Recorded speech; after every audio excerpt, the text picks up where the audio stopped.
What happened to the frontman in Squid Game that made him become a devil? Lee Byung-hun gives the answer in the newly released movie No Other Choice, directed by Park Chan-wook.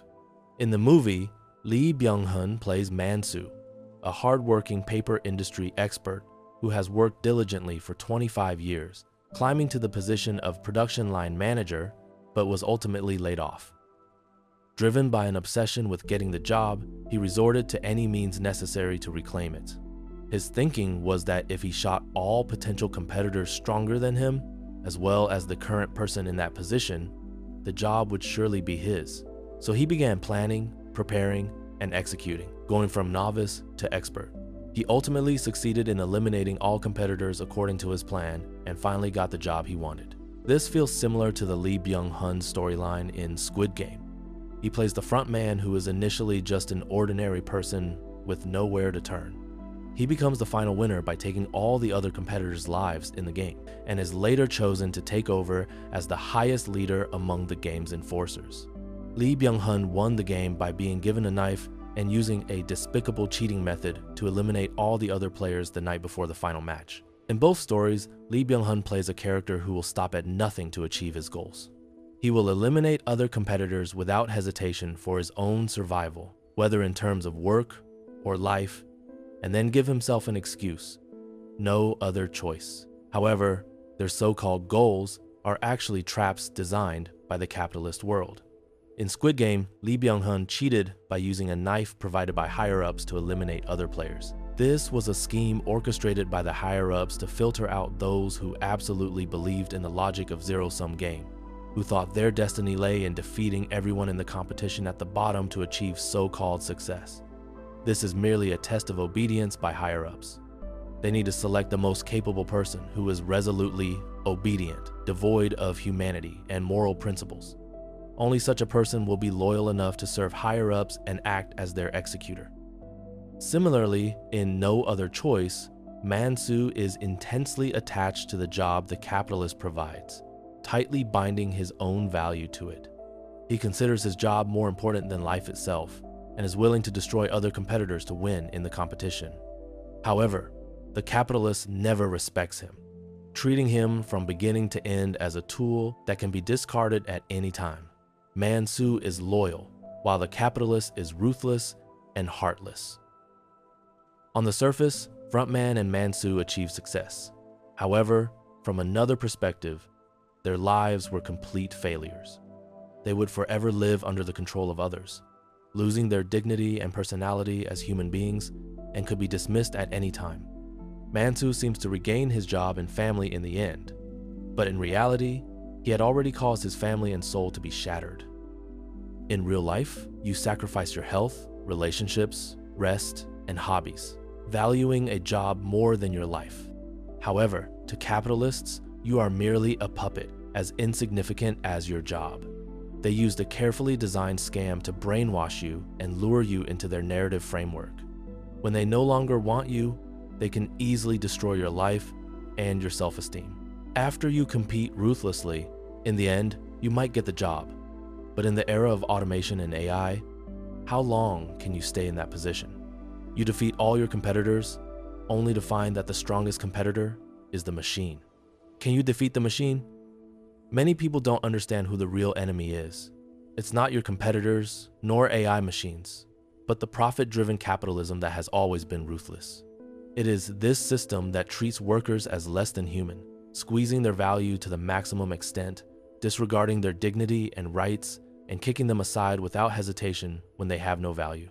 In the eyes of capitalists, in order to maximize profits, in the era before machines, they wished they could have workers work 24 hours a day.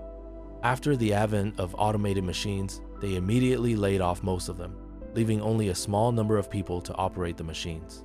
Nowadays, with the increasing capabilities of AI, it can replace humans in many jobs at a cost far lower than that of workers.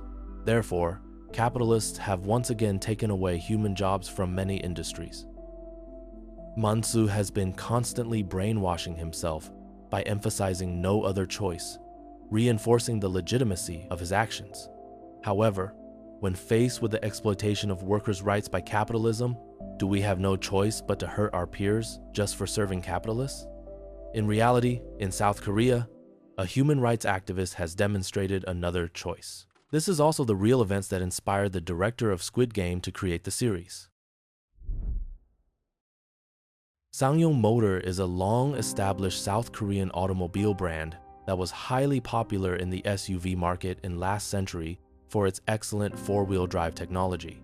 However, in the 21st century, SsangYong faced difficulties due to unstable sales, intense market competition, and flawed management strategies, forcing it to undergo debt restructuring and seek external financial assistance multiple times. In 2009, amidst the global financial crisis, the company finally filed for bankruptcy protection, with plans including laying off more than 2,600 employees.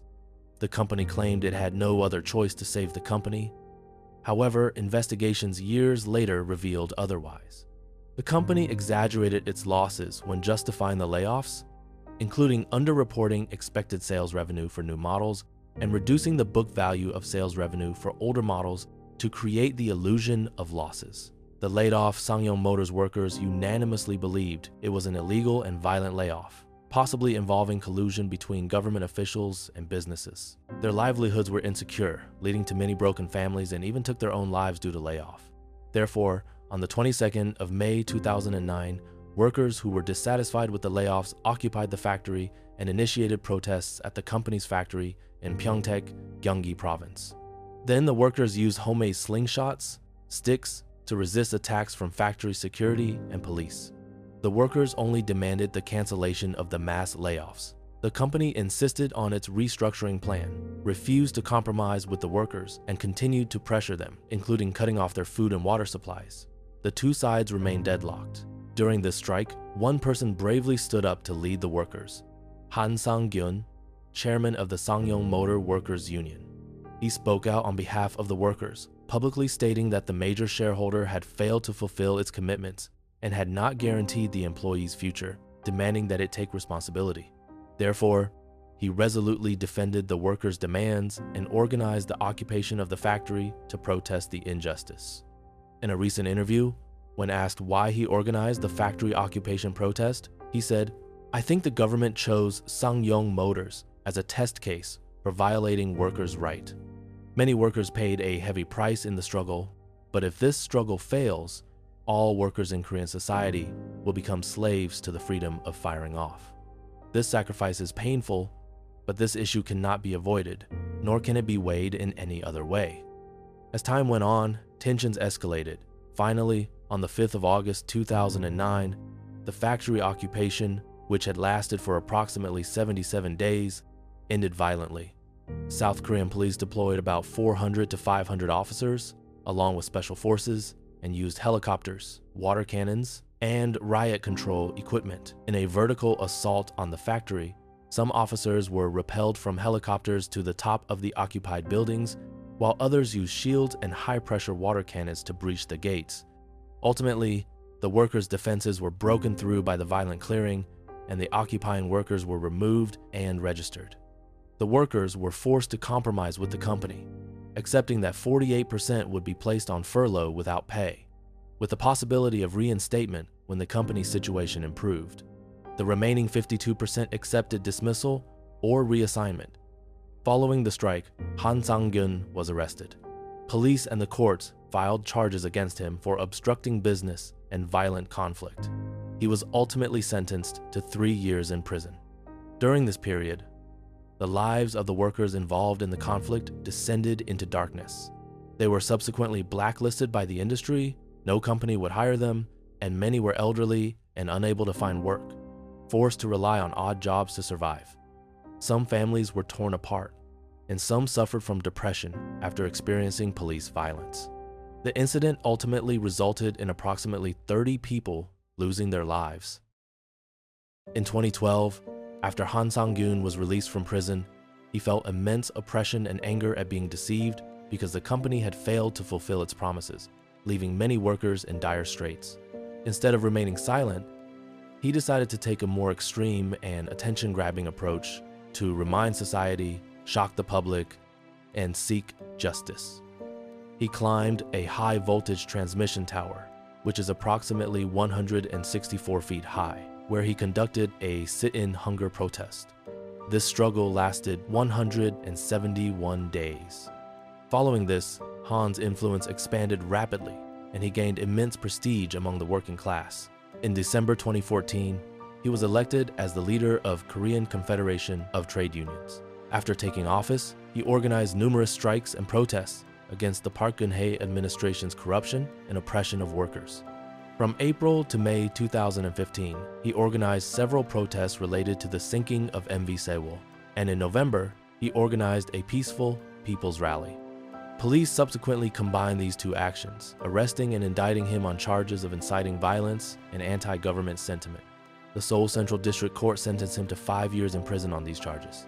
Following the verdict, many international human rights organizations voiced their support, criticizing the sentence as a suppression of the rights to peaceful protest and association.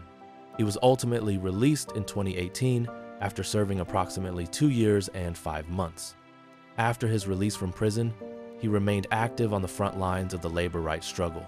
A year later, he founded an Alliance for Rights. Reportedly, this alliance aims to help workers in the shadows, such as those working in workplaces with fewer than 5 employees, informal workers, and individual workers struggling to join existing unions to advocate for their rights and take action. He is dedicated to opposing precarious labor and fighting for societal respect for workers' dignity. While in prison, Han Sang-gyun received the George Meany Lane Kirkland Human Rights Award from the AFL-CIO. He donated part of the prize money to the founding of the Human Rights Alliance and another part to a solidarity fund supporting workplaces in the fight for rights. SsangYong Motor's promise to rehire him was finally fulfilled in 2020. Han Sang-gyun was reinstated on SsangYong Motor on the 1st of May 2020. An 11-year struggle had finally come to an end, and starting in 2023, he began working as a car sales manager at KG Mobility, which is formerly SsangYong Motor. Han Sang-gyun was born in 1962 and is now 63 years old. Throughout his life, he has been unyielding and rebellious, defending the dignity of workers and upholding the bottom line. He used his life to tell the world that struggle may result in injury and failure, but surrender will only allow capitalists to oppress ordinary worker more without any bottom line. Capitalists use no other choice as an excuse. But do they really have no other choice? No, they only want to exploit workers to the extreme, and they don't care about workers' rights and lives at all, showing no respect whatsoever. Do we have no other choice in the face of capitalist exploitation? Absolutely not. Mansu in the movie simply imprisoned himself, confining his own consciousness. He had many choices, but he only cared about the price set by capitalists. The competitors he eliminated symbolized all his possibilities. He could have grown and sold flowers, opened a music cafe, or worked as a sales clerk in a shoe store. However, he destroyed them with his own hands, which meant destroying all his humanity, leaving only a murderous demon occupying his heart. Please remember that the choice to defend your dignity as a human being is always in your own hands. However, why do we feel we have no other choice?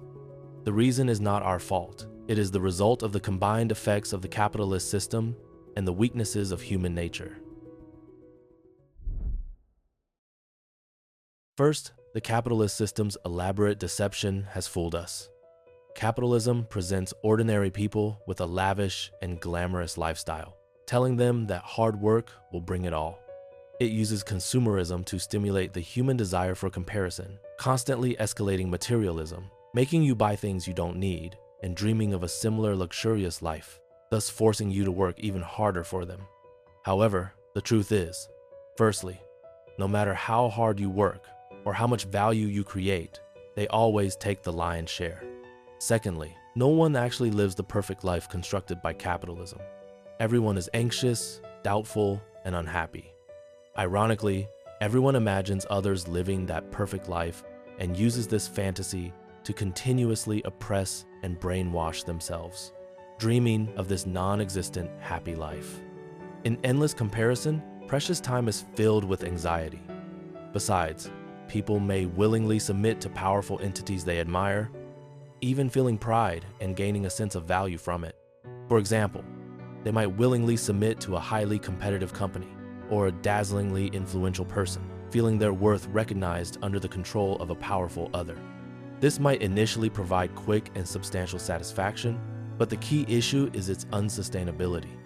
Over time, your feelings will inevitably return to yourself, yearning for self-respect and being respected. You might be brainwashed for a short time, blindly believing that powerful rulers are always right. However, in the daily grind, you'll gradually discover that while you looked up to authority, that authority never truly respected you. When you discover this truth after a long time, you'll regret your past thoughts, lament the irreversible time, resent your own foolishness, and be angry at your fate. But in reality, all of this was predetermined from the beginning. You simply chose not to see the truth then, choosing instead to blind yourself. Some people are defined by their company, some by their partner, some by money, and some by power. Losing their approval would cause your whole world to collapse. Relying on external validation means that they can also take away that confidence and recognition at any time. Then they just walk away without a care in the world, leaving you with a shattered fate that is easily controlled by others. In fact, you don't need anything to define your value. Your talents, your hobbies, your feelings, your unique experiences, your humanity, and your soul are the priceless treasures, the most solid elements that define a person. To the world, everyone is insignificant, and no place is indispensable to you. But to yourself, you are your everything. Only you accompany yourself through this life, so only you can define your own meaning. Don't wait until it's too late to regret it. Recognize this as early as possible. Start a life and career that truly belongs to you, and you will find real happiness and self-affirmation in it. Ordinary people caught in the middle of this situation must first recognize themselves and their enemies and stand with yourself, rather than aiding and abetting the enemy to exploit you. Secondly, do not aim your weapon at your fellow worker. They reflect your own possibilities. The progress of civilization is paved with the bodies of those who resist. If you cannot become one of them, do not mock or harm them, because they are fighting for you.